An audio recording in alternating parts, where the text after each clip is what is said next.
All right, people.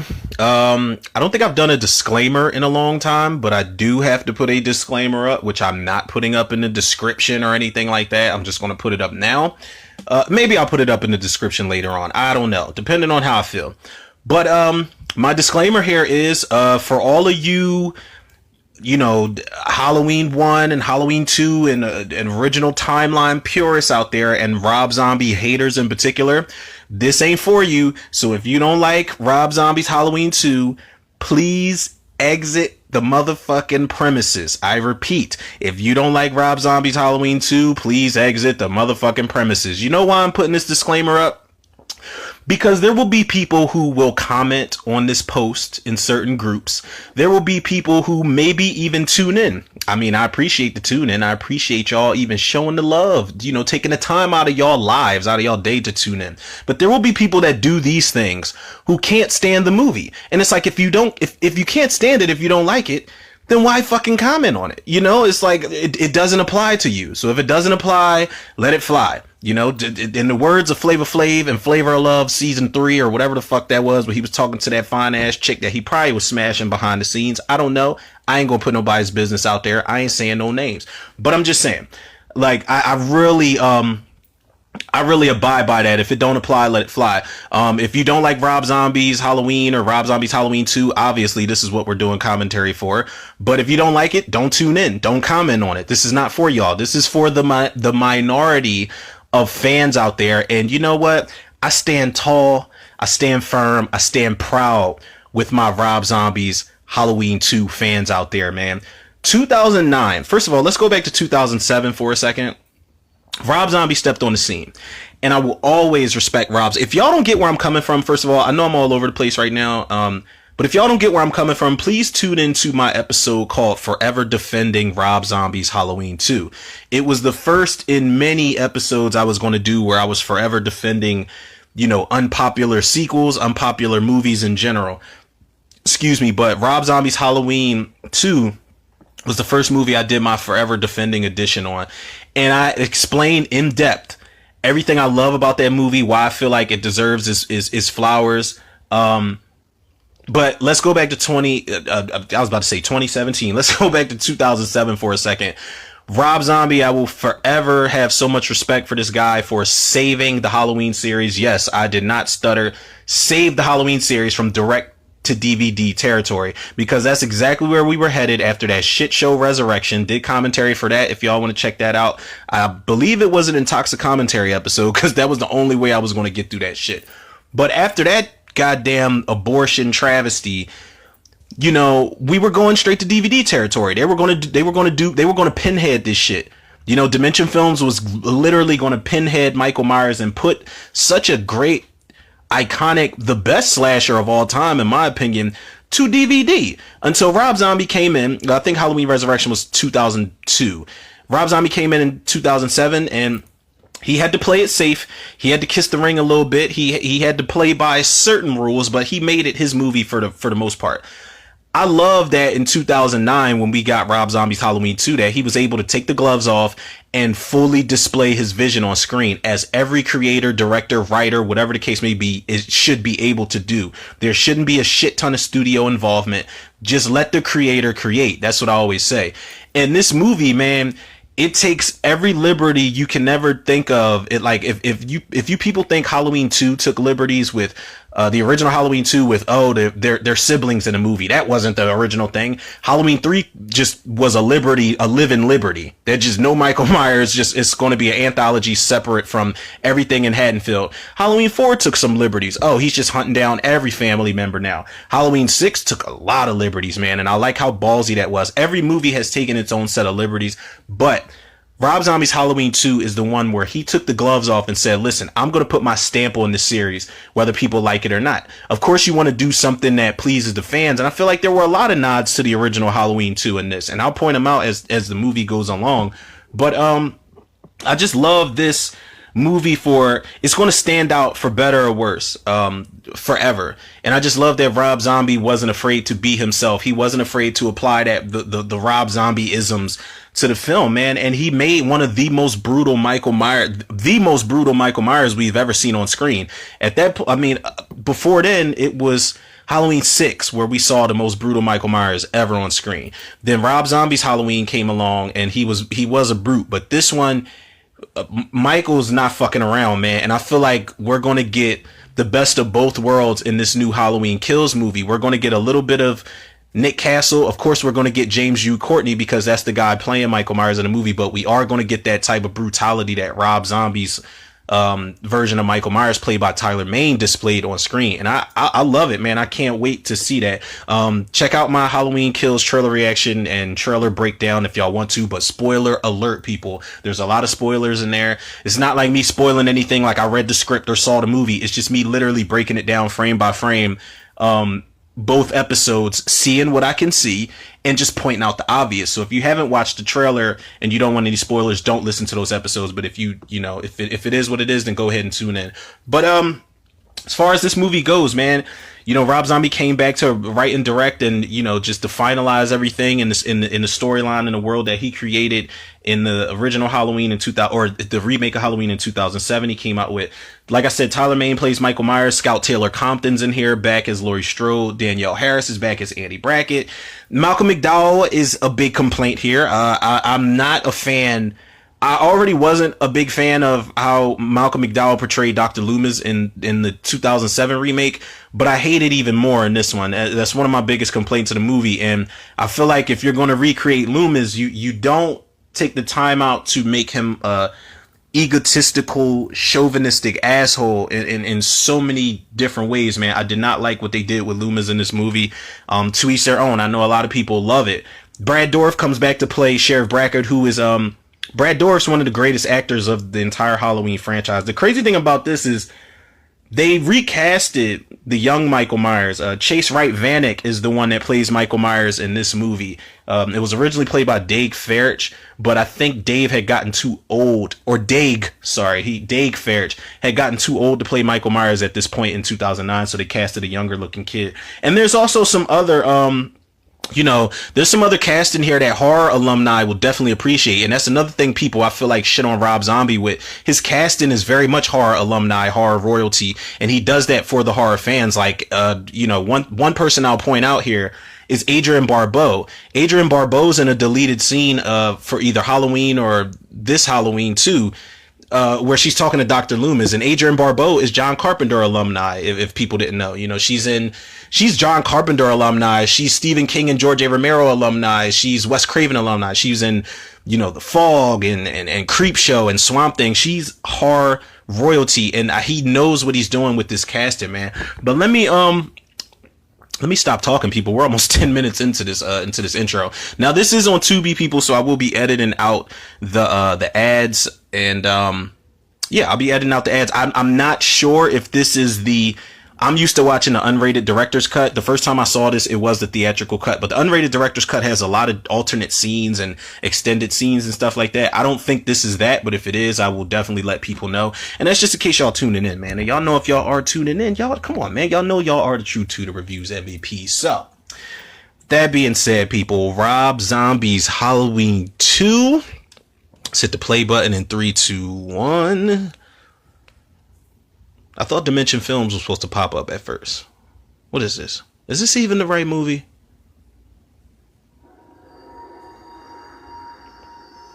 Oh, Tubi must have changed it because they said, you know what, Weinstein, y'all could suck a dick.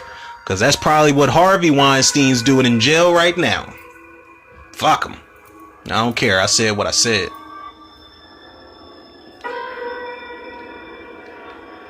Now the White Horse thing, it didn't take me out of the movie, but it is what it is. It's the weird shit that it's a part of the weird shit they incorporate in this movie. Do you like your present? Yeah. Of course, Sherry Moon Zombie, playing Deborah Myers. Now she comes back as a ghost in this movie, and she is basically the fuel that drives Michael Myers, which was really strange because they kind of ripped off Jason Voorhees in this. Because that was always Jason's thing. It was like kill for mother. Jason's trademark sound is actually kill mommy. And that's the voice that Betsy Palmer, you know, Mrs. Voorhees heard in her head. It was kill, kill, kill, kill, ma. It was kill mommy, kill for mommy, basically. Mommy, okay. And we always heard it as, you know, like it sounded like something different. Are you ticklish? I don't know. Maybe in an alternate universe, Michael and Jason were brothers. Yes, you are. Wait, Michael was 6 in 53. Okay. Here. No, Michael was 6 in 1963. Jason was 11 years old in 1957. I don't know. They could make it make sense. And I love that we're right into it. We go from that warm fuzzy moment with Michael and Deborah right to the Halloween 2 logo and the sound of the ending of the original movie. Not the original, but y'all know what I mean, the remake. Where she shot. That was a good ending though, where she shoots Michael Myers point blank in the head. Obviously not point blank because he survived. But she shoots him in the head and she starts, you know, the blood splashes on Laurie's face. She starts screaming. And then they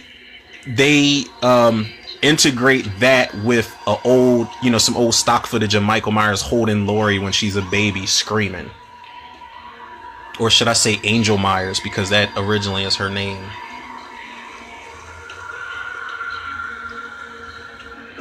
And let me just say this, man. I don't care what people say. Scout Taylor Compton was a great Laurie Strode, man. The trauma she displays in this movie, the insanity, the fact that the touch of evil was passed on to her in a lot of ways. It was a nice callback to Halloween 4. She's great in this movie. She cries a lot, she whines a lot, she screams a lot, but she's awesome in this movie.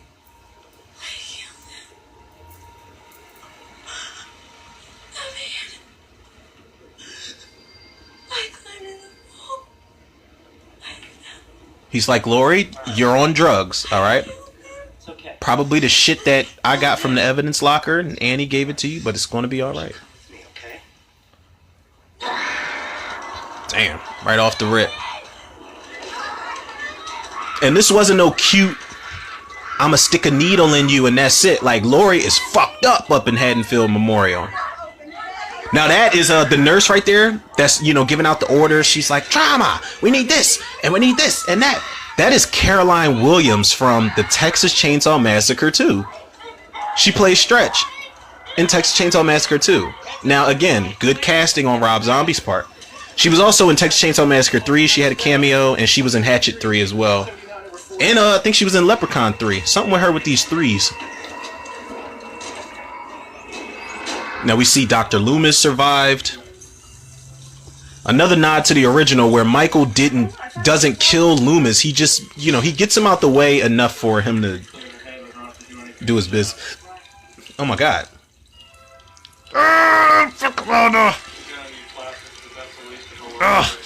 Oh, my fingers is fucked up. Oh god, oh god, that's some of the classiest gore Rob Zombie's ever done, in my opinion. Where they're cleaning up Laurie's wounds and taking out the not shrapnel, but just the glass and the splinters and all. Oh, she is fucked up. Oh, and just stitching her up. That's some of the classiest gore he's ever done. It's cringeworthy. Yeah. Oh my god. Oh, oh god. I can't even do it. What can I do? Ugh. If there's one thing, y'all know, like gore and all that shit, okay, yeah, whatever, but like the cringy, dingy shit, ugh. It's like, it reminds me of stuff like, I Spit on Your Grave, Last House on the Left, Hostel. Oh god, they, like, the 2000s, they knew how to do those cringy, either reboots or original prop. Oh god, man, they knew how to do it. Strap him down tight. I don't need that bohemian banging around back there. Yeah. My first fucking corpse rodeo. Now that is Dayton Cowley, who plays the one coroner, and the other dude is Richard Brack. Is it Brack or Brake? He was in Doom. No problem. My first say. He was a creep ass dude. He's a creep in every movie. He was a creep ass dude in Doom, where his name was Portman, I think. He's like I'ma need to strip search you ladies. We're under level 5 quarantine. Like, why is he a fucking creep in every movie? I know he's in another Rob Zombie movie called 31, and he plays like the main clown that's killing people. I've never seen it. I've always wanted to, but I've never seen it. Stiff. That's one for the books. You gotta look at the naked chick. Man, she was F-I-N-E-5. See? You hear this creep ass nigga? Yeah, she still looks fresh. Why would you even joke about something like that? I heard a story about a couple of meat wagon boys fucking corpses over in Essex. I ain't never had the urge till tonight. And I hate that they do a close-up on his mouth when he says it like that. Nasty son of a bitch. I would never do it. I just dream about it every once in a while. Nice little titties hanging out. That's disgusting. Stop It's disgusting, man. He's talking about Linda's corpse, by the way. Shut up. Please. Creep ass nigga, man. Hey. It's necrophilia and it's just evil on all levels. Between jam and jelly. No. What? You can't jelly your cock up with that girl's ass. You're like, cow! Cow! Oh, oh no. Where's the beef? Where's the beef? That poor cow, man. Oh, and that dude, his shit, oh my god, look at his jaw. His shit is just all wrapped all over the place. God damn.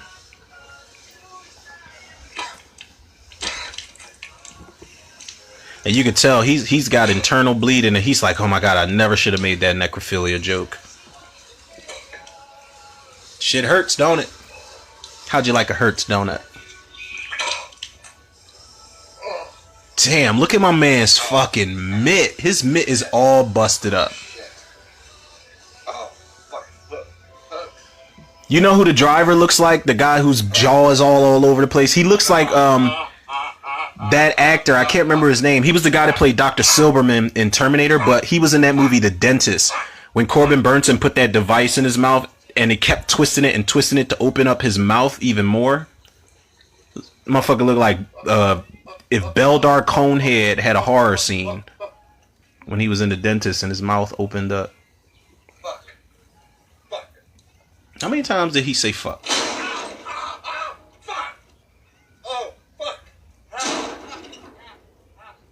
Michael's actually pissed off because he keeps using so much profanity. He's like, watch your profanity. Now, this scene, people, when I first saw this, I was like, holy shit. Badass Michael coming out of a coroner van. I said, oh no. Ha! He woke back up like, wait, I didn't die. I was just asleep. What happened? Help me. Help. Help. Please. Help me.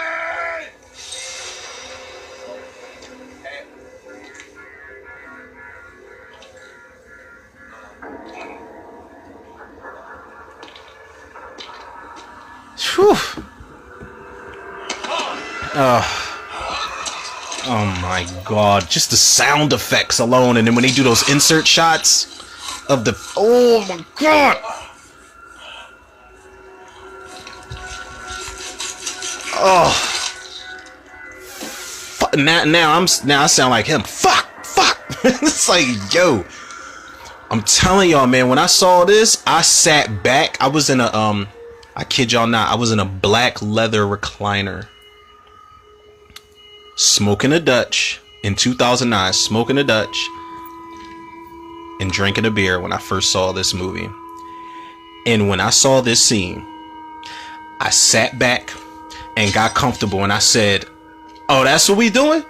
We cutting a man's head off with a shard of glass in before the first act is even kicked off. I said, oh yeah, let me get comfortable. Let me put my seatbelt on and let's get comfy. Now this is where we see Michael Myers is He's being driven by, he hears his mother. He sees the white horse. A lot of people say unicorn, and I don't know how the fuck y'all make that distinction. Like, how y'all can't tell a unicorn from a horse is, it's just one thing that distinguishes one from the other. How do y'all not? People just like to hate, and they're just like, oh, well, there's a white unicorn running around, and it's like, no, there's not.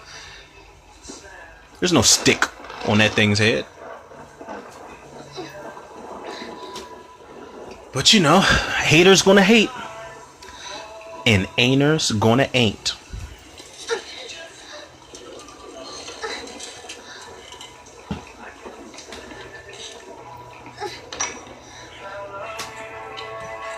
Now that song they were playing, I don't know what it was exactly, what it's called, but they played that in the beginning of Tim Burton's Dark Shadows when the girl is on the train. And they play that song in the background. Not the dog. That's the yapping dog that peed all over my new couch. Octavia Spencer and Caroline Williams in the same scene. That's awesome. I'm gonna leave. Hold down the fort. All right, dogs. She's like, listen, I've got to go see Chop Top and Leatherface, so hold the fort down. Octavia Spencer gets it bad in this movie, and she's becoming quite the horror alumni. She was in this. She was in Ma, which she will always be Ma for me. This was kind of sad though, seeing Danielle Harris's character Annie with the tube in her mouth, and she's all scarred up because if you don't remember, she was all scarred up. Michael cut her the fuck up and just left her there on the floor. Smashed a pumpkin on her boyfriend's head. You need to go back to your own room. Please, just a few minutes. Please, just a few minutes. She's like, listen, she can't hear shit you saying, honey. It's like, come on. I'll get you a soda. I ain't Jimmy from the original one. Remember, he was supposed to get Lori a Coke, and he never did it. Oh, I need my help getting back to your room.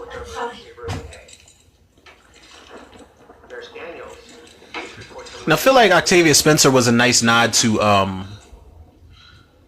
I can't remember the actress's name. Mrs. Alves. I know she played Mrs. Alves in Halloween 2. Yeah, I know it's just a black nurse, but it's like Mrs. Alves was pretty mean in a lot of ways, but this nurse was very nice. It's a nice little parallel. I always say it. That's my theory. I don't care.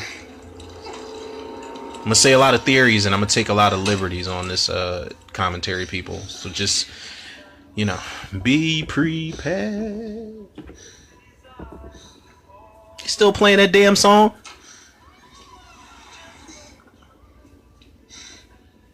Nurse, I need something for my head. Ugh.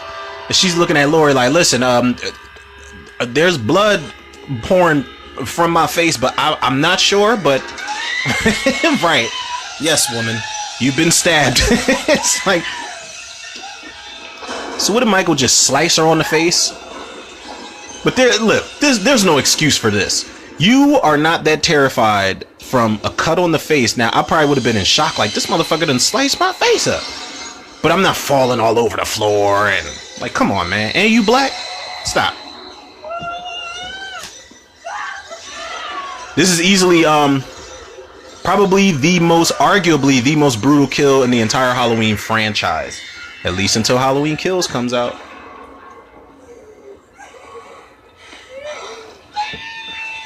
Whew. He just lifted her up. She knew it was coming. Oh, God. And the way that it's cut, like the way that this is edited, you get the idea, man. Oh, God damn it. Michael, come on, man. Jason probably would have walked up to Michael like, yo, for real, bro? Like, yo, we don't do all that, though. It's like, ooh. You don't even have to see it. You can hear it. This chick's eyes are stabbed out. Like, god damn. But this explains what Halloween 2, the original, didn't. Where are all the staff? Where are all the patients? Michael killed everybody. I don't know if they're going to show it in this version. Oh, that shot. I always say that was a parallel shot too, or moment, because for her to lose all that blood and just be bloodied, I feel like that was a nod to Mrs. Alves being bled out with the IV. I don't know. I'm going out on limbs, people. I'm going out on limbs.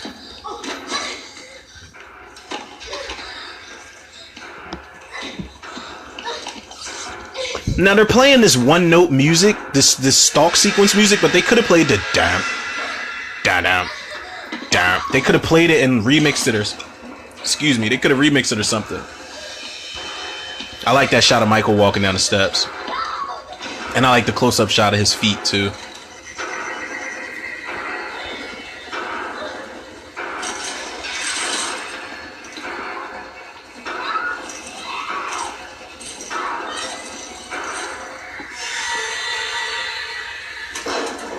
Okay, people, this is the theatrical cut. I can confirm, because in the unrated the unrated director's cut, Lori,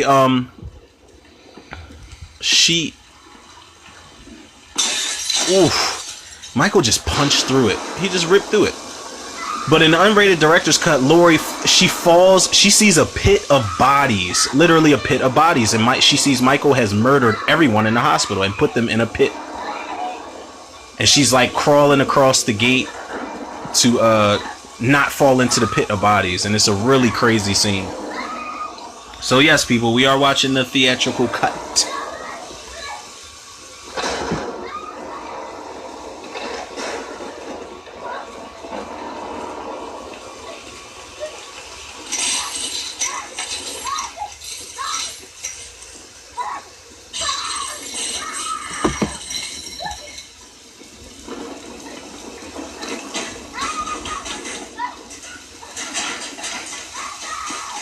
I bet you if she would have screamed Avon, somebody would have came to the door a lot faster than they did.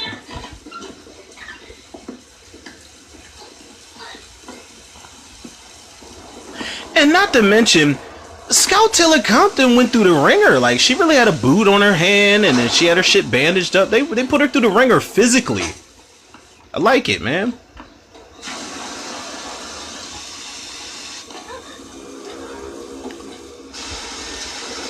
Now, did we see this at this point? Have we seen Michael like full jumpsuit and mask in the rain before?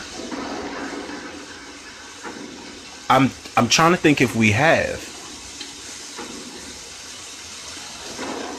I think maybe a little bit in Halloween 6, where he snaps that guy's neck in half and his spine is like peeking through it when he's coming after Jamie, but we didn't get a chance to really see it in full. Like, we get full on Michael with pouring rain, the mask, the hair is drooping down. Looks badass, man.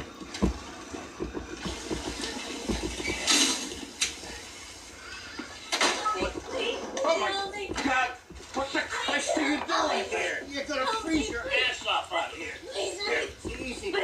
Look, just sit down. Here. Now this motherfucker, Put this on. Before they blame me for you touching them. Richard Ryle, I think his name is. No, it's going to be okay. He dies in everything, I feel like. I work here. He died in Hatchet, and Victor Crowley. Wait, so you got killed by Tyler Maines, Michael Myers, and Kane Hodder's Victor Crowley. When he got killed in the first Hatchet movie, he cut that motherfucker's, he cut his upper torso in half and just tossed it all over the place. Here. Funny thing is, he didn't die in Texas Chainsaw 3D. Okay, and I promise I'll be back in just a second. Probably because he got the fuck up out of that film because he knew it was trash. Be all right. Here, I'm gonna lock this door, okay? 1 second, and then I will pull up right here, okay? I'll be back with some McDonald's. You want sweet and sour with your chicken nuggets? Now I feel like Buddy, again, I'm taking liberties here. I feel like Buddy was a nod to Mr. Garrett. Yet another guard who is fucking completely useless that Michael kills. Instead of a hammer to the head, this time it's an axe to the back. Parallels, man. I'm trying to tell y'all. I pay attention to shit. It's one of two things, y'all. It's either I pay attention to shit or I read too much into shit. It's a fine line, right? Clearly, everybody is listening to the same song in the hospital, on their TVs. Like, damn. Sorry. This old car doesn't always like to start, especially in the rain. Everything will be fine, okay? At least drink the coffee. Fuck. He's like, God damn it, it was a rental, and I just got this fucking job. He's in disbelief while he's dying. And Michael's breaking him down like he's ugh. Yo, this is I'm telling y'all, mark my words. We are gonna get something along the lines of this type of Michael in Halloween Kills. Y'all got the game fucked up. We gonna get that. We gonna get the boogeyman, sure. We gonna get the boogeyman, but we are going to get this brutality along the lines of something. The mask looks badass in that shot right there. That looks fucking amazing. That looks amazing because the hair is hanging down longer on one side than the other side. I love that shot. Michael's like, I hate this damn song. Let me just bust my way up in here.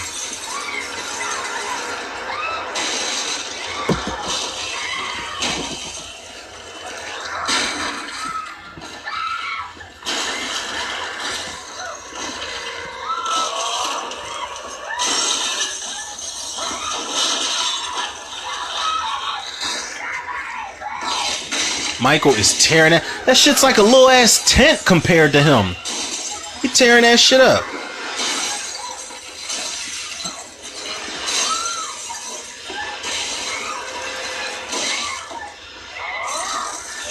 And for the people that complain about, you know, I'll say it in a second. Ooh, love how he jumped through the air like that. That's awesome. Ugh.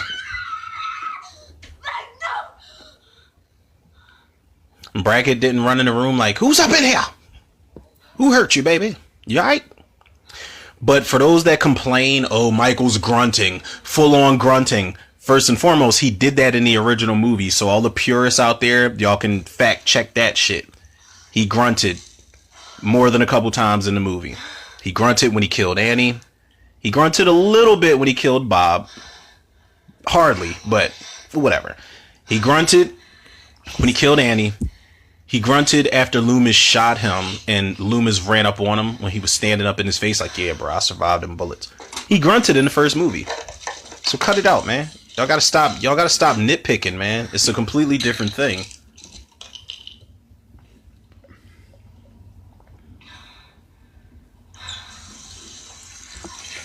And I know I might sound like I'm fanboying off of this, but I'm not. I appreciate the craft. I appreciate what was put forth in here. I'm running ragged this morning. Morning. Running ragged. Good morning. Did you hear Barney last night? Yes, Dad. I hear her every night. Please, God, don't say anything to her. Oh. Brad Dourif and Danielle Harris, who are fucking amazing. I think I'm gonna get me one of them sticky buns on the way in. Oh, that's great. Pastry for breakfast. Seriously, 500 calories of sugar and shit. Watch your mouth, young lady. Morning. Sunshine. You got 2 dogs. Hey, slow your roll for 1 second, please. Do not forget to pick up the pizza. And I know that's right.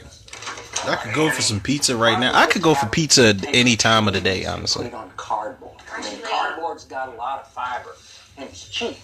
No meat. These motherfuckers keep hitting me up about my extended warranty. I don't even have a car. Like, what's wrong with these people? God. Just when I think I can get back to something as simple as sleep, it's like... right back at me. Well, yeah, you're a Myers. Tell me about it? You're fucking nuts. Yeah. I don't remember much. It's a hospital one. I love how Annie looks at her in that part right there. Guess I know what I'll be yakking about in therapy today. One day at a time, babe. One day at a time.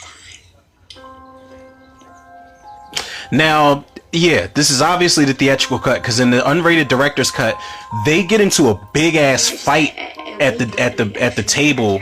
When she says that, she's like, well, fuck my therapist. She just judges me like she's fucking God. And then she's like, oh my God, Lori, I hear you. It's her job to be your therapist. And she's like, Annie, you don't fucking care. And da-da-da. They get into this big ass argument.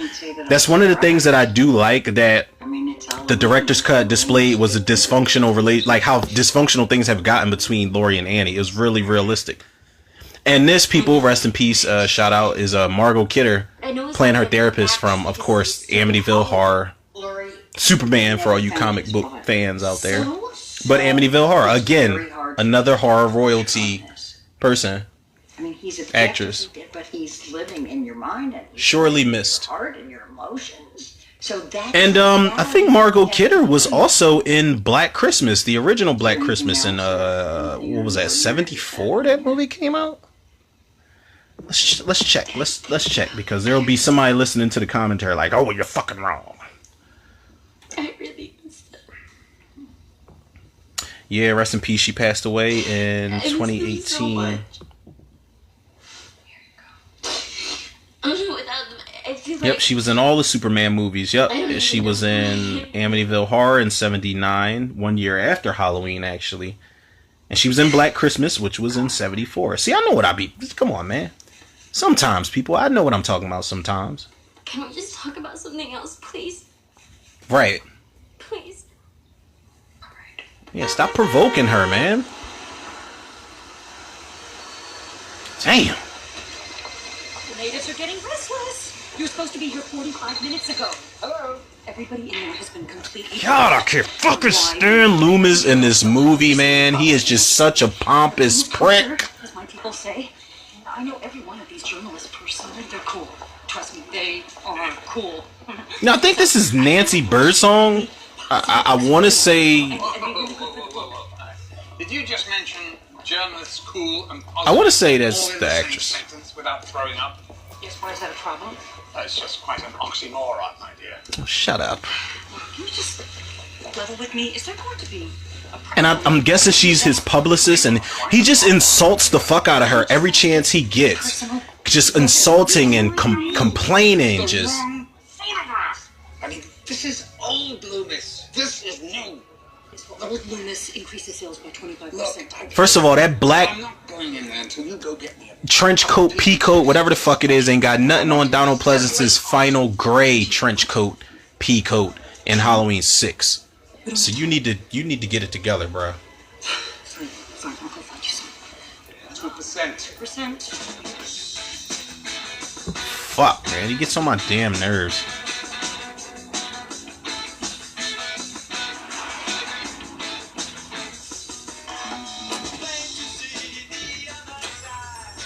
Well, the Princess of Punctuality is a little late. Alert the authorities. Lori has been replaced. That's Bria Grant that plays Maya. I love Maya in this movie. She is one of the most underrated characters in this entire movie, because she's kind of like, Lori has found pretty much a new Annie and Linda. Like, let's keep it real. She's found a new blonde-haired friend and a new brunette-haired friend. But Maya is one of the most underrated characters in this whole fucking movie, because she has Lori's best interest. This country has been under the military-industrial complexes. Right on, sister. She's like, bruh. You're really interested, I know. I love like how decorative their store is, man. I love it.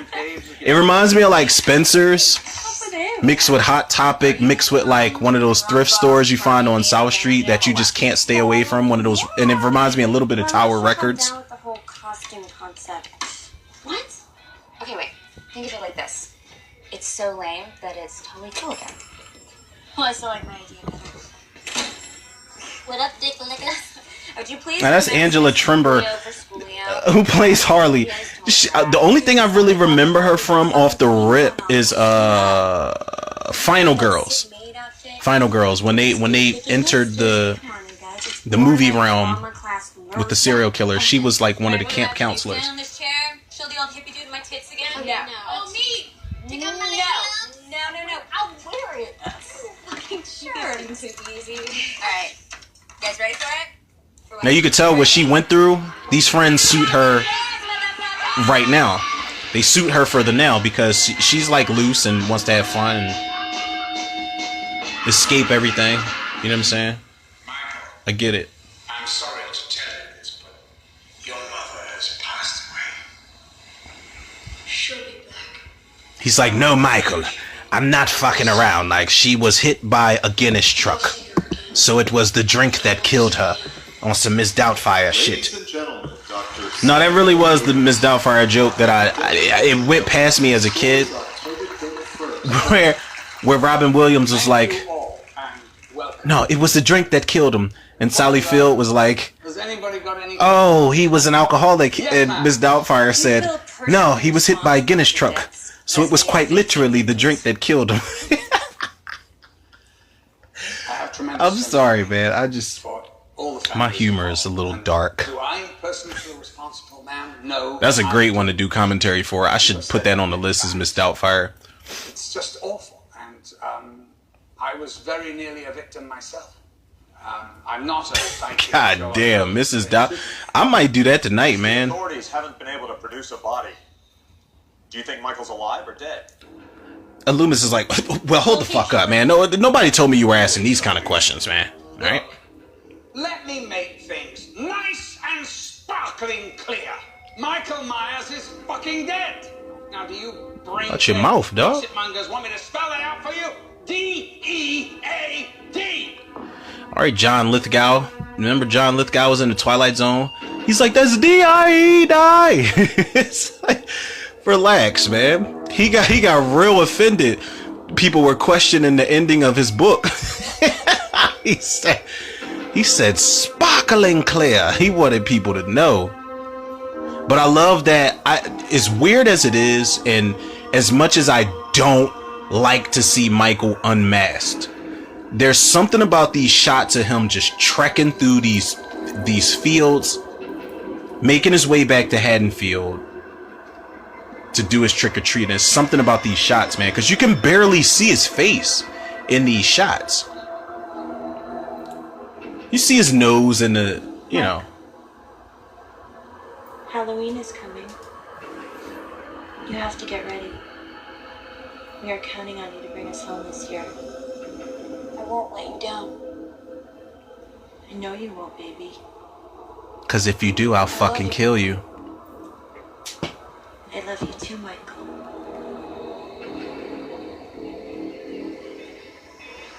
It's that same guy who's been coming. You've seen him before? Yeah, it's the same Stealing our filthy bum. shit. I'd recognize him anywhere, Daddy. And our drifters just coming in here and taking whatever they want. Now that's Mark Boone Jr., who's either always getting fucked up in his movies or he's always dying. Same thing with Dwayne Whitaker. Dwayne Whitaker was in From Dusk Till Dawn 2, Texas Blood Money. And Mark Boone Jr. was in not only John Carpenter's Vampires, where the motherfucker got split in half, but he was also in 30 Days a Night, where he got his head crushed in. I actually loved this character in 30 Days a Night. And he was also in Too Fast, Too Furious. He had the Cole Hauser's character put the rat on his stomach and put the bucket over top of it. Again, I'll beat the fuck out of you. What the fuck you think you're doing here? Big as he is done, man. Look at that, about 7 foot of fucktard. I'm talking to you, shitheel. You stupid fuck. I'm talking to you. What's wrong with this son of a bitch? You get a little taste of that here. See? It's all fun and games, right?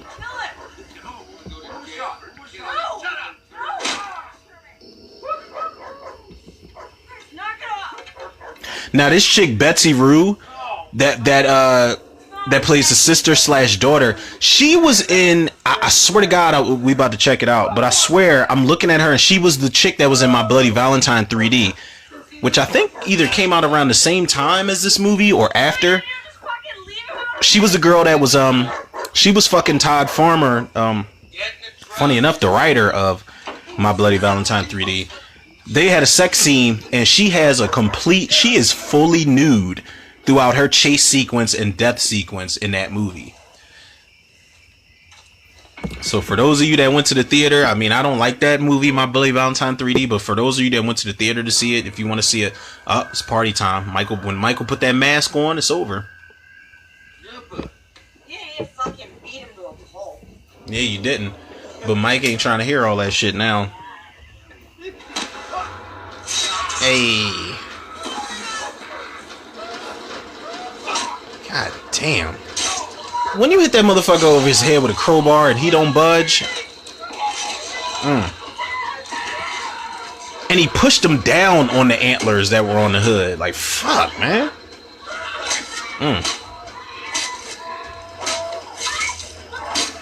Yo. Tyler Mane got a mean swing with that knife, man. What's that, a Bowie knife? That was a nice little quick shot.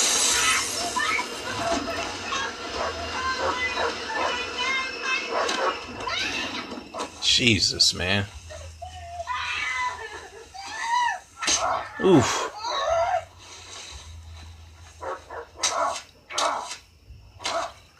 Jesus, man.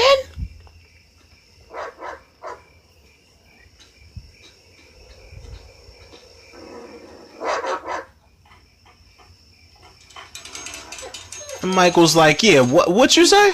Now that was fucked up. Now, you know what's crazy? Why do we respond differently when animals are killed than when humans are killed? Why does that always happen? And who the fuck? Listen, let me tell y'all something, man. I don't, disclaimer, another disclaimer. Who the fuck puts pineapple on pizza? Stop it. Stop, man. Did I stutter? Stop fucking doing it. He was great in Capital Lou. Can't believe you guys haven't seen it. Fucking pineapple on pizza. I'm not eating that shit. But he's like the greatest gun in I eat pineapple slices by itself. Put that shit on the... And he misses the barn. Misses the barn completely. They like, all right, Dad. All I know is I hope that dead rotting flesh didn't bump on my pineapple. No dead rotting flesh never Oh hurt. God, do we have to do this every fucking time we eat together? We need to get you off the animal products, Mr. B. Not gonna happen. Man was meant to eat meat. We all of us have a little bit of caveman in us. Ugh. This was really a tough scene to watch where Michael just blatantly eats this dog. Which was finally a nod to Halloween 1. It's possible that every father perfects the art of humiliating their offspring. Well, it's cute. It was clearly a nod to Halloween 1 where Sheriff Brackett and Dr. Loomis go into the Myers house in that one scene. And they're like, what is that? And he's like, it looks like a dog. And Loomis is like, he got hungry. And Brackett tells him, he's like, yeah, it could have been a skunk. Man wouldn't do that. And Loomis says, this isn't a man. Michael ate that fucking dog. But they didn't show it. We did not see it. It was all psychological. But Rob Zombie said, fuck that, man. I'm going to show y'all that this man eats something or other.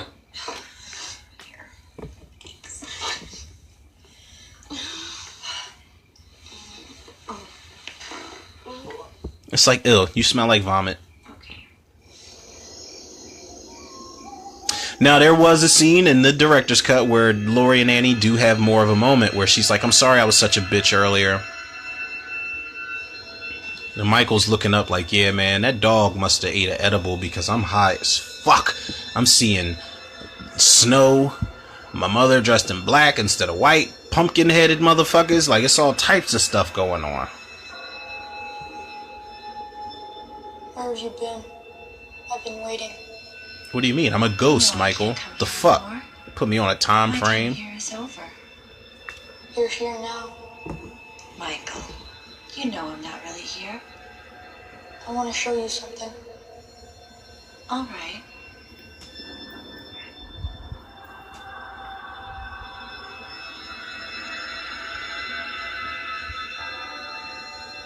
This was a very weird scene. As much as I like Rob Zombie, this shit was... Now, I know it was very much, there's literal pumpkin-headed people, and I found her. I found Boo. but you know, Halloween's in the fall and pumpkins and shit, but it's snowing. Like this was just Rob Zombie just going crazy at this point. This was a very strange scene, but My baby. Can we be a family again? she's like, no, Michael, Not yet. because you weren't the original actor in the film. Oh shit. She's got a fucking poster of Charles Manson in the back of her, behind her bed.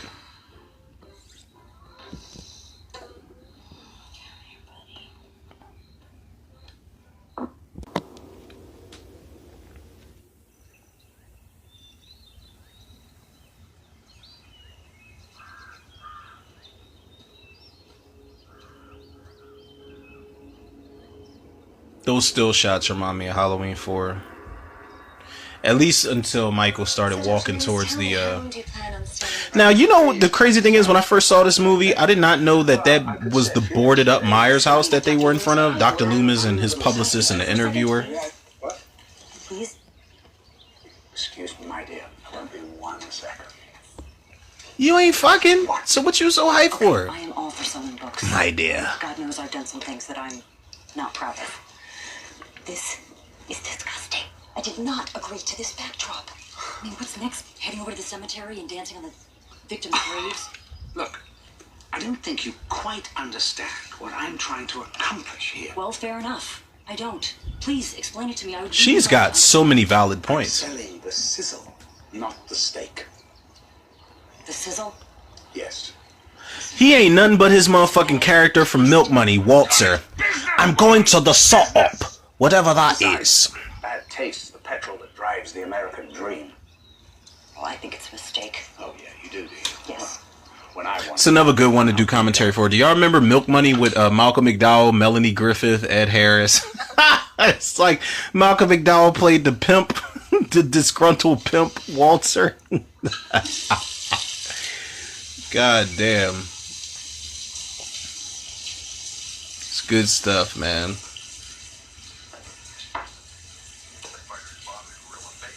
I'm surprised when Lori didn't turn that radio on, she didn't hear these eyes. Same fucking song that they've been playing throughout this whole movie. And I love you. Damn, her knuckles are fucked up. Or is that candy corn? Or are those scars? Cause some knuckles are fucked up. Now this is clearly some H4 shit because Michael touched her before she shot him in the face or shot him in the head in the last movie, and she's having these fucking crazy visions, man. She's envisioning herself murdering Annie, her best friend. You know, regardless of whether she's friends with Maya and Harley, Annie is her heart, man. That's her best friend, and she's just having visions of murdering this girl. This is insane. And it's a flashback to when Dake Fairch killed William Forsythe in the first movie during that first act. And they sync it up pretty well. They reenact it pretty well, is what I meant to say. Ooh.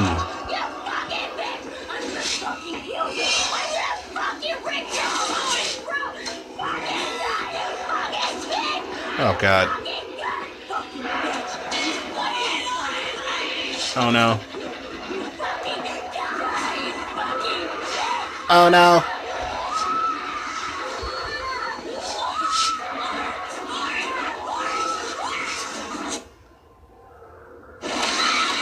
Whew, I'm telling y'all, that's something I could never do. Like if I'm no actor, you know, I'm more so, I would much rather be a behind the scenes guy. I would try acting though, but that whole laying in a coffin shit, whoo, that is morbid. Going crazy. It's very morbid.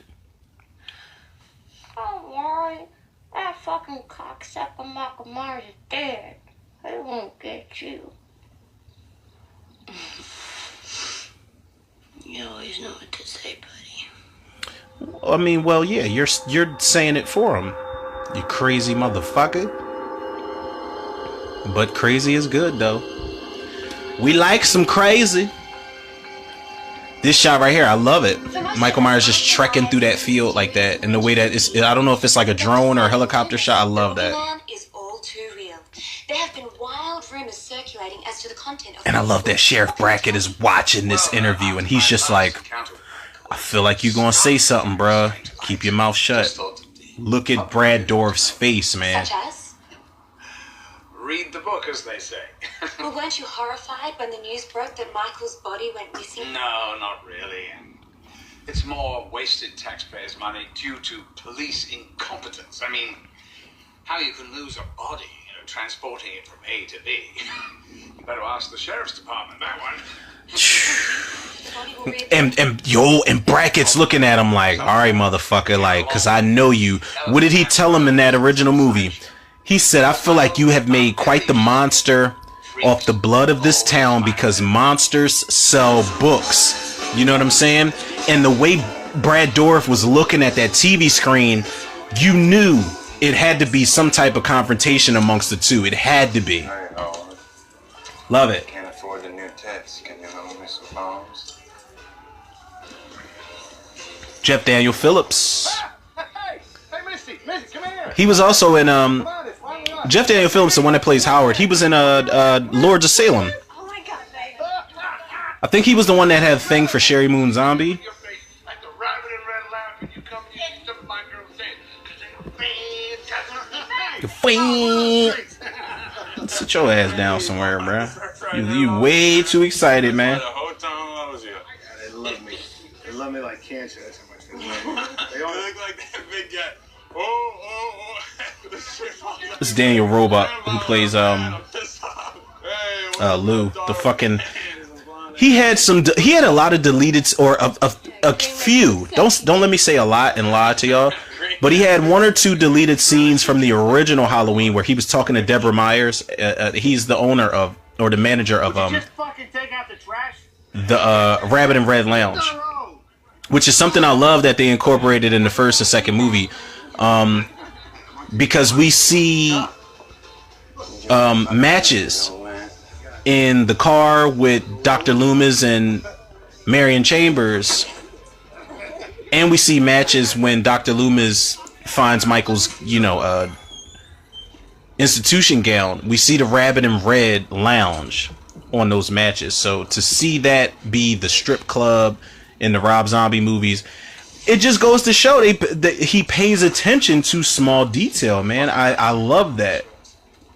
Bitch. And that was Sylvia Jeffries, the one that plays Misty, who is just completely naked throughout this entire movie. Well, not the entire movie, but it's like, Fuck you doing? uh-oh, here we go. Sneaking around back here. It's one of my favorite scenes, yo. Straight up, it's one of my favorite moments in the movie. The boss don't like your bums hanging out back here, rooting around through the dumpsters. So get him move on. Promise y'all nothing happened. I just dropped the cold one, so I'm gonna just not get that one because it's all shooken up, and I'm gonna just take the other one. Don't give me no reason. Don't give me no reason. Now we can clearly see Michael Myers' face in here. That's Tyler Mane. Motherfucker, we seen X-Men. We know what Sabretooth looks like, and I can understand why people would be upset with that shot right there and the other shots. I get it. And hit the brakes, Dorothy.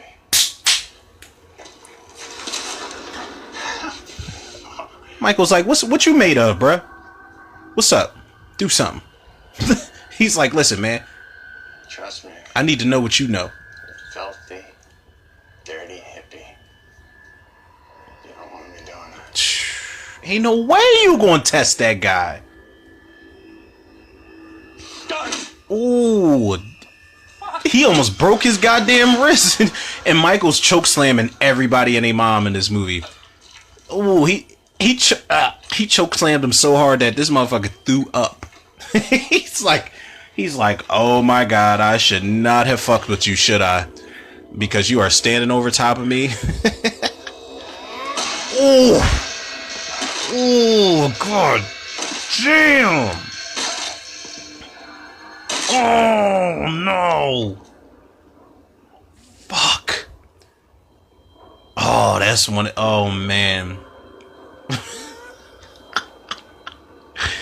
Fuck fucking stomped his face in. And I love how the younger Michael Myers standing next to Deborah puts the mask on, because whenever Michael puts the mask on in this movie, you know it's fucking party time. It's party time. It's time to start trick-or-treating.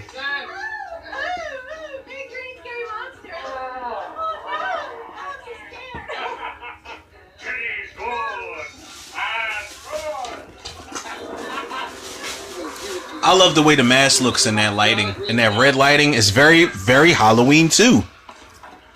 You see Michael's mask and a lot of red lighting in the original Halloween too. You can't hate on that. Get the fuck out of here, motherfucker. You gonna stare me down? Stare this down, motherfucker. Come on out. I'll fucking blow What you gonna do with that Saturday night special, bruh? He said, I've been to Nam. I've been to Nam, man, but I never got choke slammed. It's like he got choke slammed and her stupid ass ran into the wall, ass naked. Oh, look at Harold's face. She's like, yo, is that a Mr. Potato Head or what? Oh my God. Yo. We are going to get that Michael in Halloween Kills, trust me. Ew, look at the way the bone's sticking out. Oh, look, oh, no. They thought it was a game. No. Harold's skull's crushed in. Your shit's hanging on by a thread. Michael's like, yep, let me finish the job. Bitch.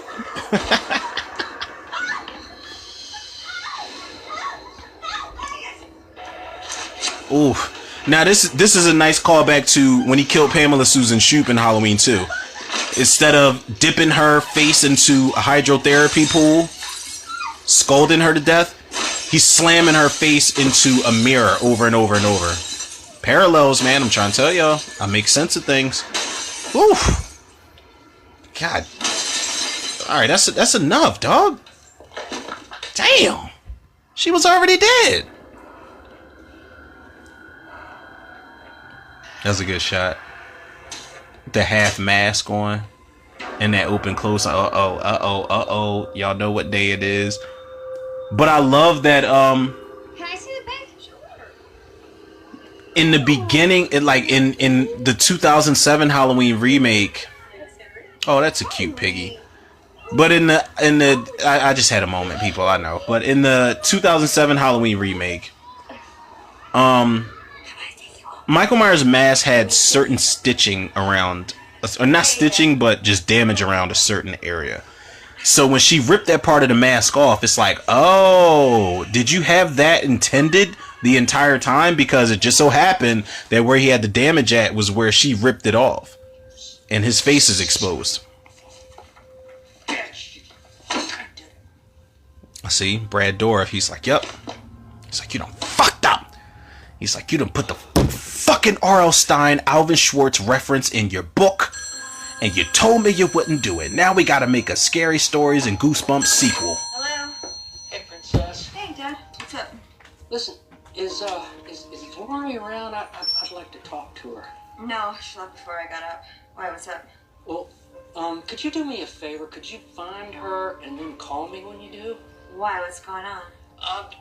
Sweetie, I gotta tell you about that later. Could you just do me that favor, please? Everything okay? Everything is fine. I just need to talk to her, sweetie, okay?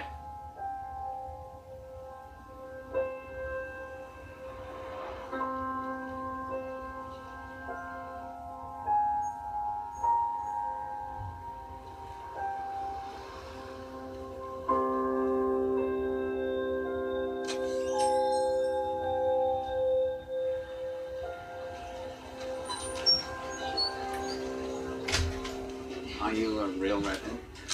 Thank you. Have a good one. The fuck, bro? Don't you know it's a Me Too movement? Yes. You asking her if she's a real redhead. Right. Thank you. Can you make it out to, sorry, I'm a little nervous. Chet. Calm down. Big deep breath. Thanks. Chet Johns. No, actually, you know what? Chet, the bringer of death. It's like, all right, bro. You come on, man. You doing too much. But no, I'm not gonna lie. You see how jaded he is, where he's just like, all right, well, what are we making it out to?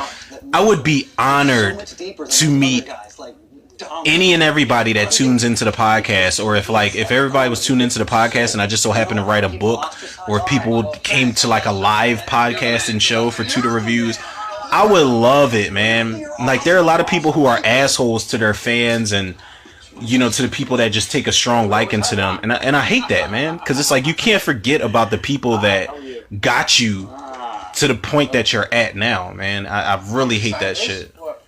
You don't recognize her? Why, should I? Should I? Did she get choked to death in the original movie? Look at her. She's beautiful. Yeah, clearly that's Linda's father. That is an actual picture of Kristen Klebe. Linda. I can't remember this actor's name, but he was in something recently that I just saw. Wait. No. Butchered her. You have my... Well, he didn't butcher her. He just choked her to death. Fucking pig. Truly sorry. You kill her? No, I didn't kill her. You kill her! All right, everyone. Just calm down. It's all right. You butchered my baby. Back up!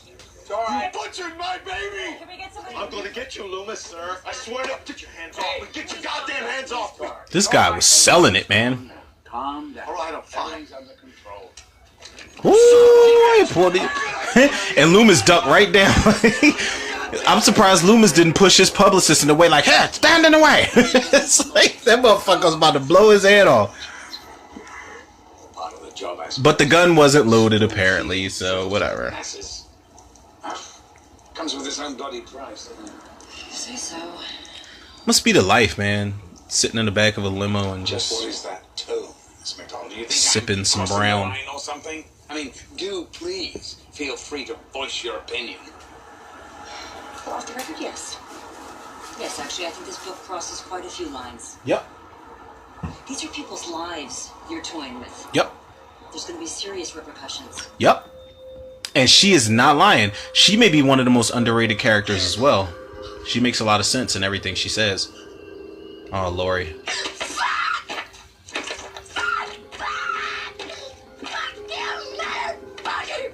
She's like, fuck, I could have got this book free at the Troll Book Fair. It's like, shit. That's what she's pissed off about. She paid $15.99 for that book, and she could have got it free. For the free ski.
She's like, Lori was in a fucking live action road rage movie just now. I'm like, damn. She ain't seen what's the movie with Russell Crowe? Unhinged? Yo, if y'all have not seen Unhinged, I guarantee you it'll make you think differently about driving on the road for life. It's a crazy ass fucking movie, yo. What she likes. Now head over to my place, and if she kicks you out, you just sit outside with a shotgun on your lap, all right? Yes. I forgot what that actor was from too. The guy that was like, "Oh, boss, she's not gonna like that." First of all, stop knocking like you the police. Look, can I cross your please? Yeah, okay. Those are good friends. It's just like, yeah, okay. Nah, I don't need no explanations. I have something out that's kind of freaking me the fuck out. It's like, okay, she's like, Love and Hip Hop has a script to it. Oh my god, I can't believe it. That was her information she found out. fucking sick, huh? I'm a chick dressing up as a dude who wants to be a chick. Shut up. Now she's supposed to be like the Tim Curry character from a Rocky Horror Picture Show or some shit. Believe it or not, I've never seen Rocky Horror Picture Show before, people. I've never seen it. And I know there's a lot of people out there that are just like, what? Oh my god. Not really. Who are you then? Bitch, I'm me. And I'm me. And I'm Michael Myers' sister. Alright, dude, even I wouldn't fucking touch that joke. You can't kid around about that shit. You had me going there, you're such a good little... I'm not fucking joking! Alright, if you fucking think I'm lying, look at this. Alright? Look, there's me. She's like, look at this. Look at the price of this fucking book that I just bought. Hardback copy. What? Maybe it's a mistake. It's not. Holy shit, dude. This is fucking insane. Our next guest gained infamy as a psychologist. Now, this is the dude that was actually, first of all, that's Weird Al Yankovic, but that's the guy that's on The Talking Dead. Every time they do the AMC... new book. It's called The Devil Walks Among Us. It's available somewhere. Please welcome Dr. It's Samuel available Lewis. somewhere. Disrespectful ass host. Hi, everyone. Nice to see you all. Thank you. What is this motherfucker's name? Let me check. Mr. Weird. Boy, Alf. He called him Mr. Weird. Ah! Now, you've been criticized, and in some circles, I gotta say, outright accused of profiteering off the misery of others. I mean, how do you even respond to that criticism? Well, I think that's completely unfounded. I always get commission when you do the parody. No, I was talking about... Chris Hardwick is his name.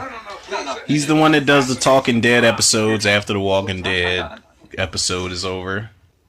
Actually, I take... But Weird Al Yankovic is like... Besides, I might say that I've endured quite a lot of misery of my own in order to tell this story. Yeah, well, everyone feels real bad for you, except... I've never, ever been so humiliated in all my life. Fantastic. Trust me. Nonsense. No. Good night. Thank you. I don't know if that was scripted, but I love that they both said thank you at the same time before it cut right to Michael, walking more and more and more towards Haddonfield, man. There's so many small moments I love in this fucking movie, man. It makes no sense at all. Trick or treat. Thank you.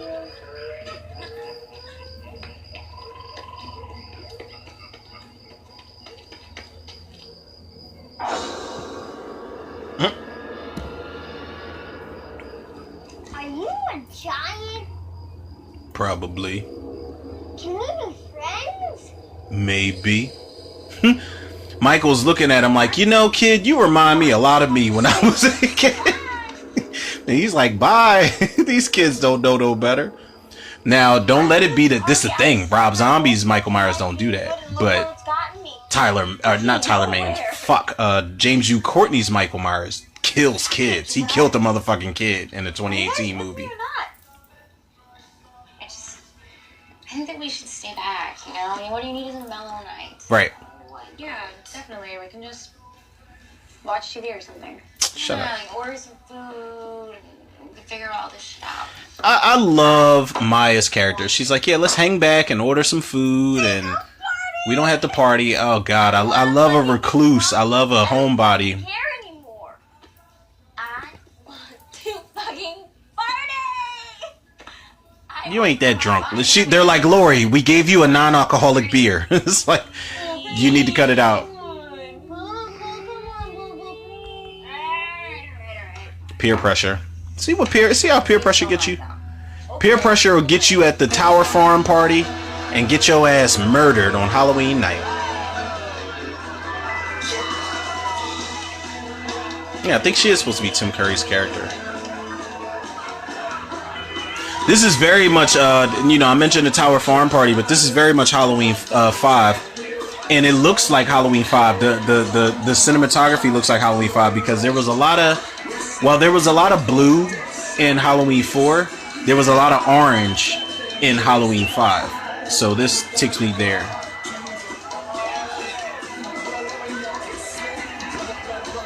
She drinking everything. Lori just trying to get fucked up. And look at the ugly ass Wolfman character talking Talking to Harley. Oh, is she twerking in the background? What? What? They was twerking in that. Fuck, Andy, are you seriously planning on standing out? She was twerking in the background. I'm sorry. I just do what the boss tells me. She had tattoos all over her titties and shit. Oh my goodness. My goodness. Don't make a federal case out of it. Turn off the goddamn gumballs. The gumballs. What the fuck are you gonna do, jackhole?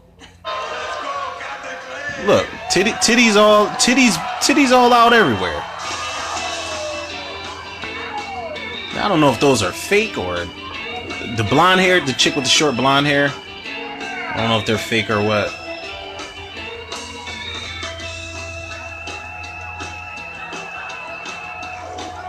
Hers are real, and she's got her nipples pierced. Amen. At least I didn't do this on a Sunday, so I don't want anybody to judge my fucking life when I just said amen. I'm a chick who's dressing up as a dude who wants to be a chick. But you are a chick though, right? Just Why don't you put your hands down my pants and thumbs out, Wolfman? at this point, I What? don't care. No, but seriously, you have a vagina. Ow! It's so cute. No, you're gonna like my van, though, I promise.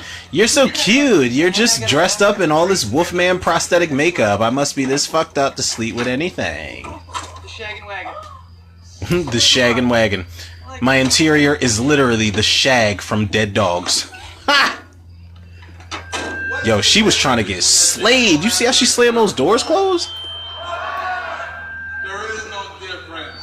They both have a blank expression and they're hollow inside. That was not funny. But I like them, you know what I mean? She lights off the gloves. I like his Wolfman makeup though. Yeah? Really love it?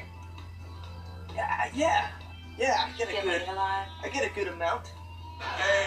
Yeah, you know he don't get no pussy. Oh my god. Oh my god. He said Gia Nova do the trick. She made her titties jump. Jesus Christ. That's a talent. Now Harley wasn't having it. She's like, listen, man, I'm tired of talking, bro. She want the D. She want that Wolfman D. And I love how she keeps pushing him off of her. But then she'll let him get on top of her. One second. I'm gonna take a piss. And after pizzas I got here. I'll be right back. Don't go to her. So who says I wasn't into the water sports? You know, golden shower. Oh, you nasty, nasty woman. Hurry the fuck up! Fucking hurry up, dude! I mean, I get what he's saying. He's like, listen, let me take a piss before I bust your ass in my shaggin' wagon. But she was like, who said I wasn't into the water sports? A little golden shower. Like, what? You nasty, nasty girl. I ain't into that, though. I'm just... Oh, god damn. Michael... Yeah, that's a wrap. Michael put that shit through him and into the tree. That's over. But yeah, she wanted him to... She is super freak. Super freak. She's super freaky.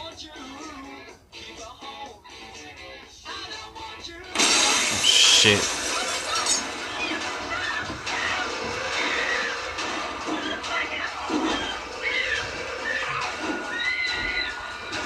Very strange for them to cut this scene the way they did with Maya and Lori just having the time of their lives while goddamn, what's this fucking character's name? Harley is getting choked to death. Very much in Annie fashion from the first movie. You can hear her bones crack in her neck. So much so.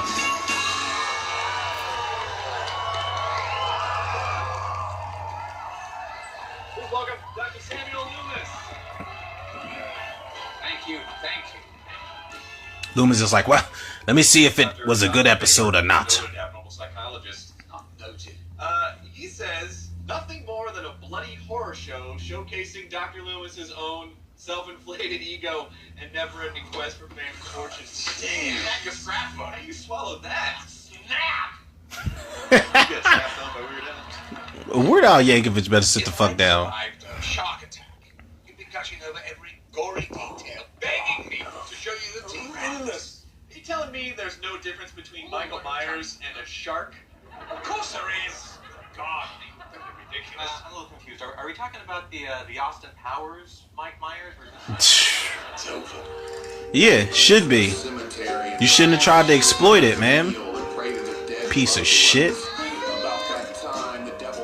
Now, how many of y'all have had this moment at a party where it's just like, Maya, hello, I'm fucked up. I need to find everybody I came here with. I mean, honestly, I'm never that desperate to find people. Well, when I used to go to parties, I would just make my own way. I'll make my own way, whether I gotta stumble, fall over, whatever. I don't want to be walking through the party like, Maya, where are you? Oh my god, I'm helpless. What do you want from me? These bitches want from a...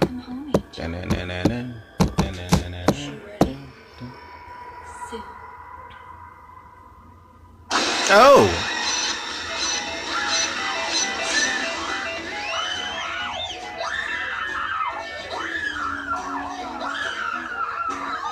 Jesus. And Lori, Maya walks up like, Lori, you're embarrassing me. You're embarrassing me. Let's get the fuck up out of here. I'll never be welcome back into this party again.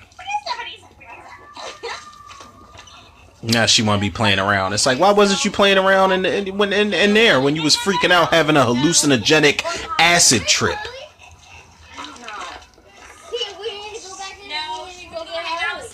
Like she always does. She'll find her way home. They know they're home, girl. Now here we have, as far as the series goes, ineffective sheriff number what? Or ineffective cop number what? Hello. Hey, sweetie. Seriously, Dad, please stop calling, okay? Okay.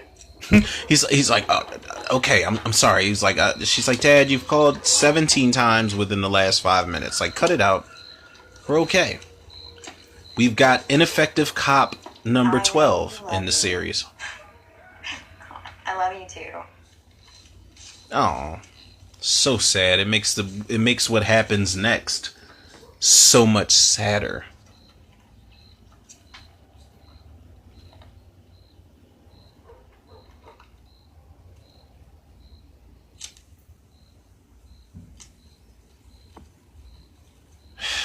He just thinks it's okay. He thinks it's safe out there, I guess. Oh. Ooh.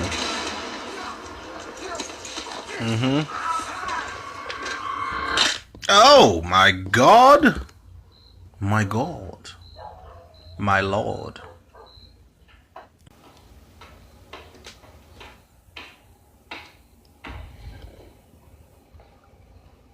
That really was a nod to Halloween 2 when Michael Myers just swiftly came behind Bud and strangled him outside the hydrotherapy pool. Like the way he killed that Officer Andy, like that's fucking amazing. Oh, that's one of the best shots where she slams that mirror door closed and Michael Myers is standing right there all of a sudden. That is one of the best shots in the franchise. Hands down. Hands fucking down. I don't care what nobody's saying.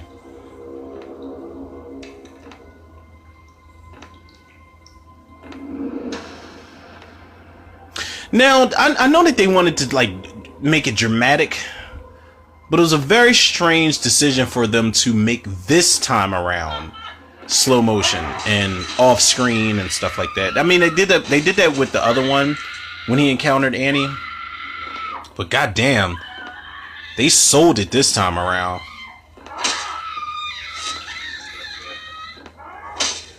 Fuck.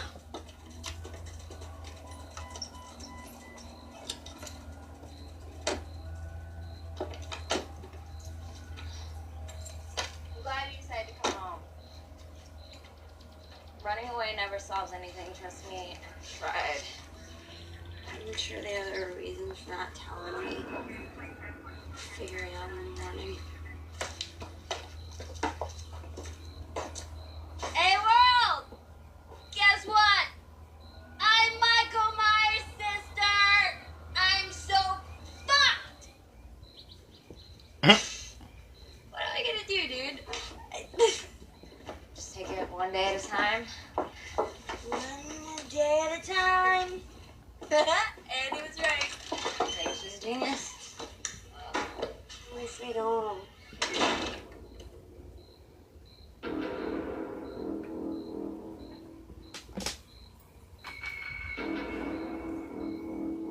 Yeah, it happens.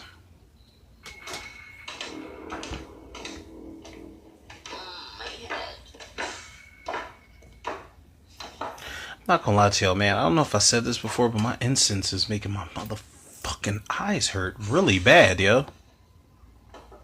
Really bad. Annie? She's like, Annie, either you doing some serious redecorating, Annie? or you just got fucked up in here.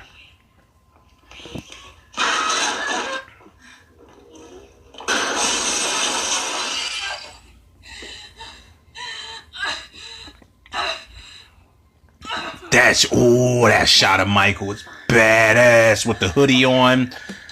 It's like the Grim Reaper, man. Oh my god.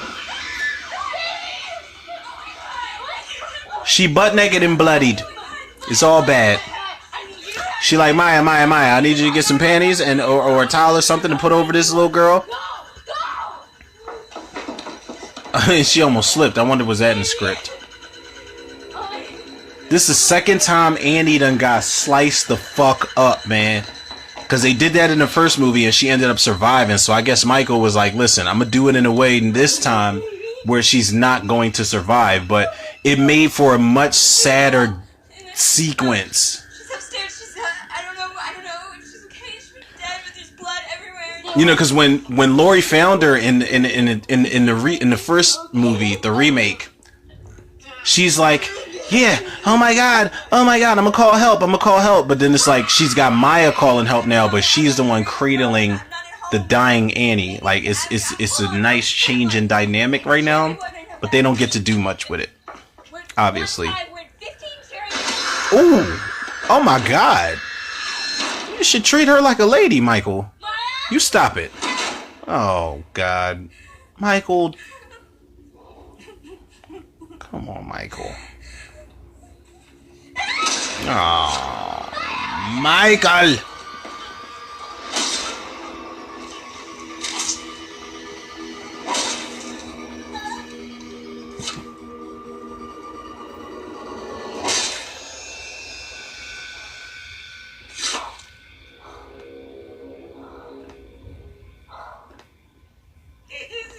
Please go. I'm not leaving you. I'm gonna put you down. No, I'm gonna put you down. No.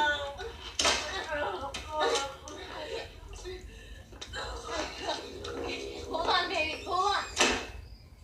You know, Andy's gonna smell this on my clothes and kill me. Sheriff Bracken, I just got a 911 phone call. So did you dispatch?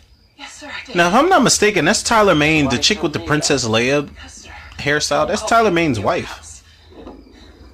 Is that Tyler Mane's wife? I want to say that's Tyler Mane's wife.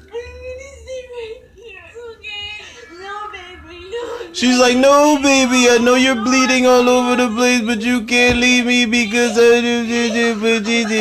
it's a whole bunch of boo boo gaga shit. Stay with me. Stay with me. Stay with me, baby. Nah, nope, not this time. He said, not this time, Indy. I follow you on many adventures. Not this time. Nope, it's not happening. Yeah, she going, man. She's going, yo. Michael put it in a way where it's like, and you know what? I feel like there will be a death or two. There will be a death or two in the series, or in Halloween Kills that we're going to get just like this, where it emotionally resonates. And you don't get a lot of that emotional factor in the Halloween series. You don't get that. When these characters die, they die, and you're wondering, oh my god, who's going to survive, or who's Michael going to kill next, type of thing. You don't get the emotional stakes of everything. So people need to give Rob Zombie a lot more fucking credit than they do, man. They really do. Plus, that's something a lot of fucking slasher franchises don't focus on. emotional stakes of, you know, the impact of how these deaths affect people, man.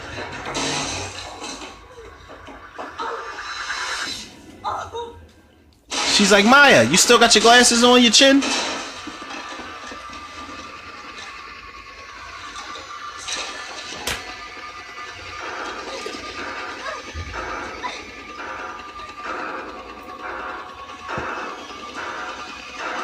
That walk is vicious.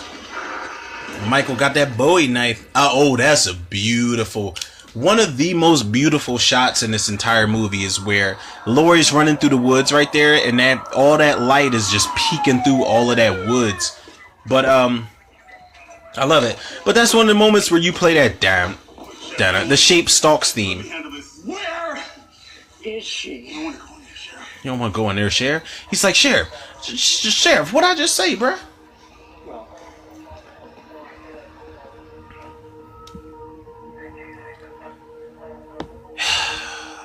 It's a really rough scene.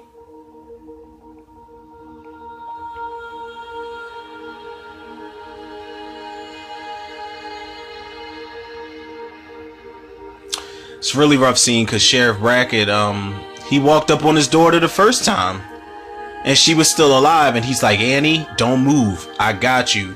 And then this time there was nothing he could do to save her. So I love the fact that two of his deputies have to pick him up and drag him out of the house.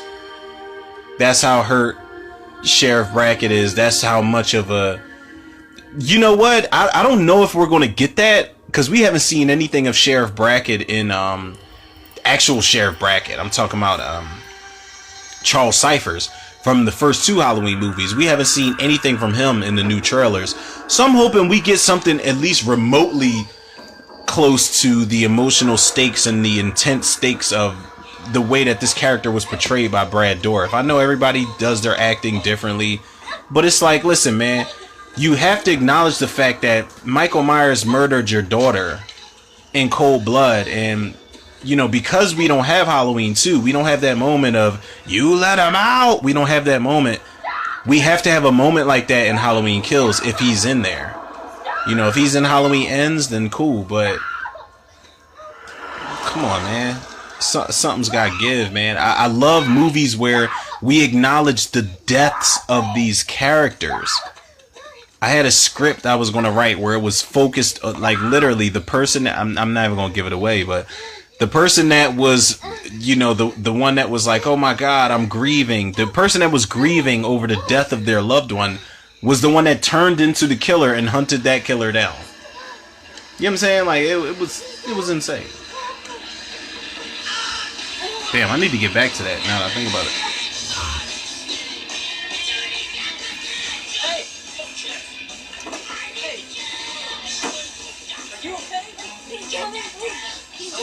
He's like, hey, I'm Roach from People Under Stairs. I got me a prosthetic tongue. He's like, I was in Idle Hands. I know, that's Sean Whalen, people, for the uninitiated.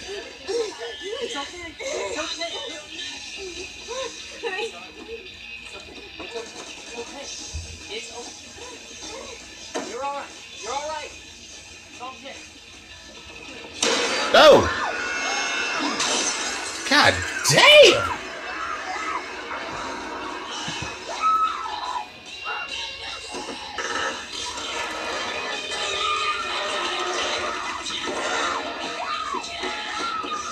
Michael Myers ate his Wheaties. That motherfucker's lifting up a car.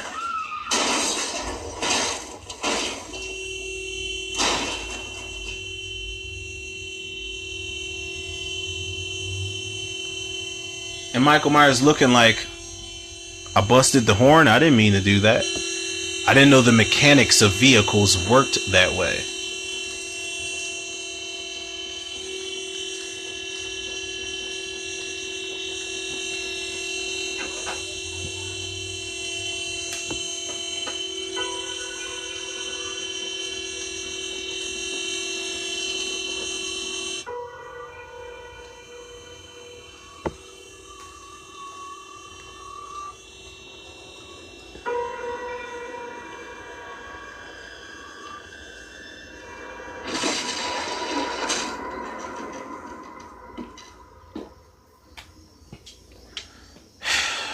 swear some of the most important text messages come in when it's either the fucking climax of the movie that I'm doing commentary for, or when I start and it's like goddamn, man.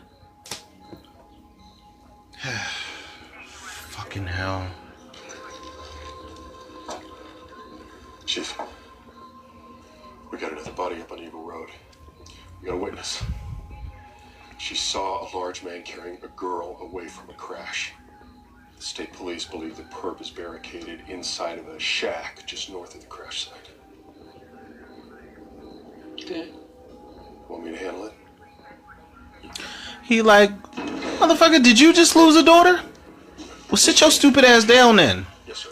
And let me handle it. You had my back on it. It's like, Who are you?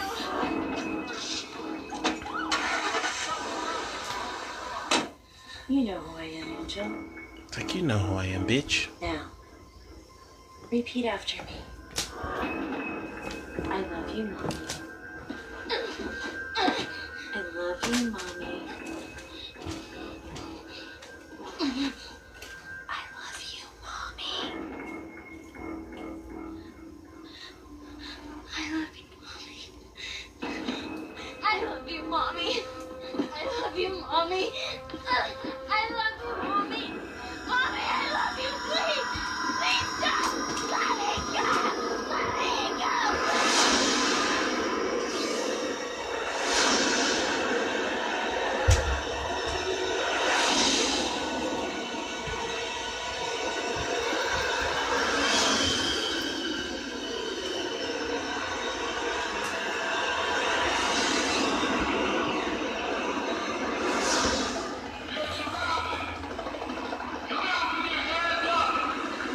It's a very different shot for a Halloween movie. Helicopters and Michael Myers is looking around like he's looking at his mom like, what the fuck going on, huh? Loomis is getting drunk.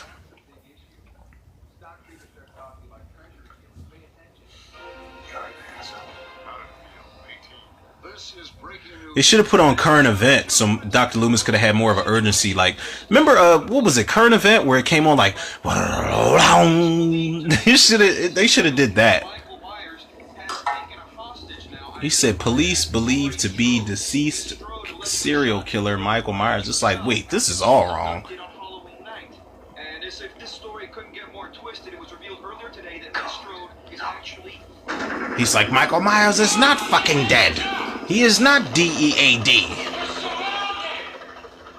Tell me you got a shot, kid. No, I can't get a clean shot. In the shack! You're surrounded! There's no escape! Come out with your hands up! Fucking time. Chief, no sniper has a clean shot.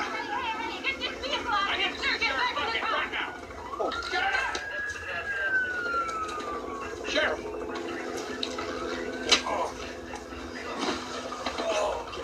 Get up! There's an innocent girl here I might have kept safe for your greedy fucking book. I want to shoot you. I want to shoot you so bad. I want to shoot him. I want to shoot him. I want to fucking shoot him. You son of a bitch. You don't deserve to live. That's when that motherfucker went straight up Charles Lee Ray on his ass. Can you? Because He had to let it rock. help. There is nothing that you have to say that I want to hear. Sheriff, please. You must trust me. Look, this is pointless. Michael's never going to respond to hostage negotiations. Get the fuck out of here. Listen, I can draw him out. I can draw him out. I need to do this. Please let Get him the fuck out of here! Alright, alright! Like, bitch, stop playing with me, man.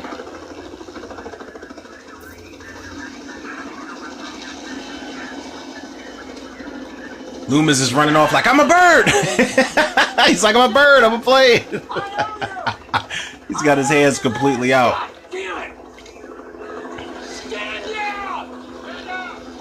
I love how Loomis was running towards the shack like, I'm a bird! Check me out. Oh, I love this music when he walks in. He's like, Michael. He's like, shit is fucked up. She need to come with me, man. And Michael's looking at him like, bruh, it's a new day. I'm a new level of crazy, man. Don't play around with me, man.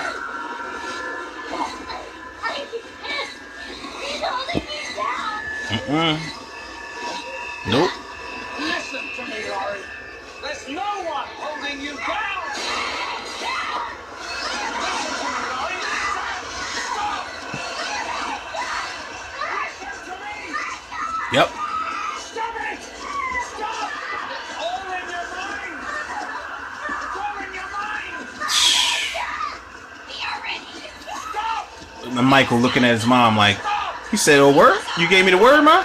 I can kill this nigga?" Yep. It's time. It's about to get dark, man. It gets real dark in this theatrical cut, people. That Bowie knife. Woo. Woo. Oh. Oh my God.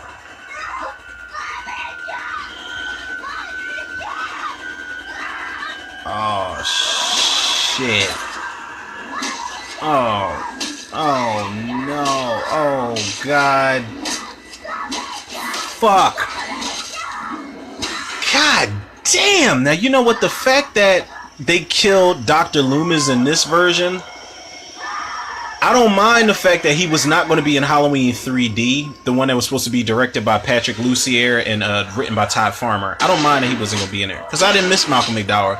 But the fact that Sheriff Brackett, spoiler alert, died in that Halloween 3D script was bullshit. But it did take up right after this movie. And they had like, it was almost like a, you know, Michael and Laurie going on a, like a road trip from hell type of thing. You know, Laurie was in an institution. She had friends that were like, the script was just so weird. I have to go back and watch it. But it was a really fucking strange script, man, for Halloween 3D that they were going to follow up with after this.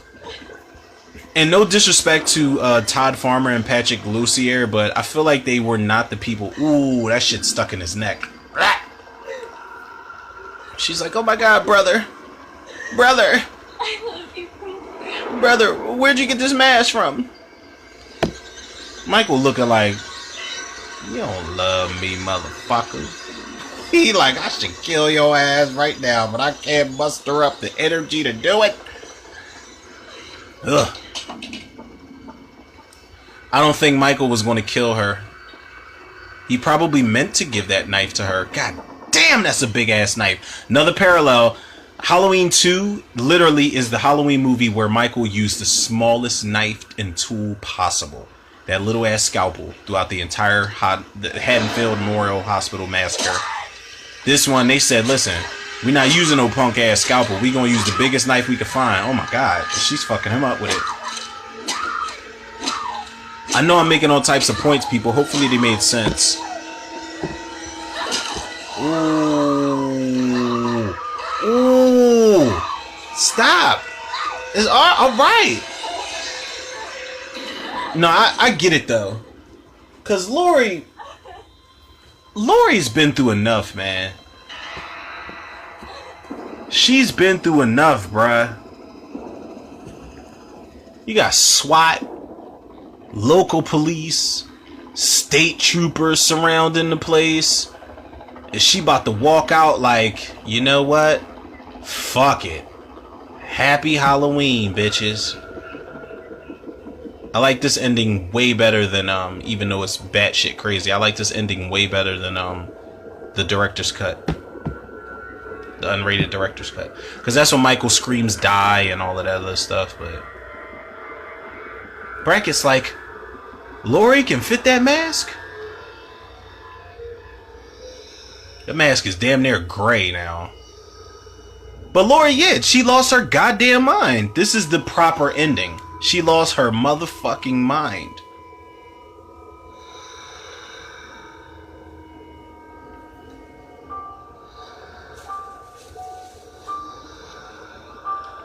Yes. This is the ending. No diss to Rob Zombie for his unrated director's cut, but this is the ending.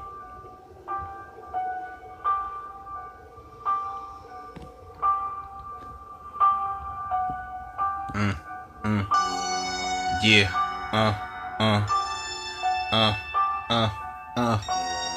Do we really want to do it? Do we really want to do it? Lori got the Myers fluid. Do we? Sign off. I'm not going. But no, I love the Halloween soundtrack is amazing. And I love that they slowed it down. The Lori's theme, I think this is called. I love that they slowed it down. It's awesome. Proper, man. And Lori's like, oh my god, not only am I in an insane asylum, but I get to see you motherfuckers too. The horse and my mom. Damn, like, I just can't catch a break. I just got rid of my brother. And even the horse is like, Lori, listen, don't start snoring. Listen, don't be boring. It's like the horse is even in on it, man. It's like, yo, I love this fucking movie, man. So listen. Let me take my glasses off, man. If there was any confusion, people,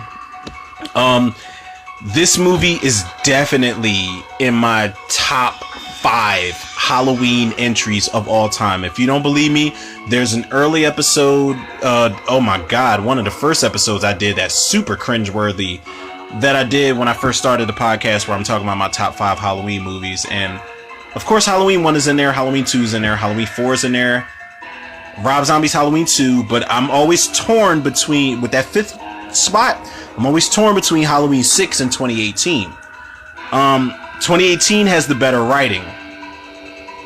Halloween 6 just got the better shit up in there.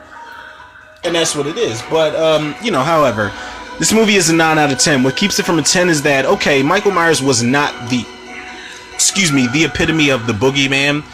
And I understand it for what Rob Zombie was trying to do, but I still want to be scared. Like, I can be around a killer that's brutalizing everything and just putting emphasis on the fact that, shout out to Wayne Toth for the special makeup effects. But I can be around that type of Michael Myers that's just straight up brutal, but I want to be scared. I want to be terrified a little bit, because that's originally what I set out with this character to do.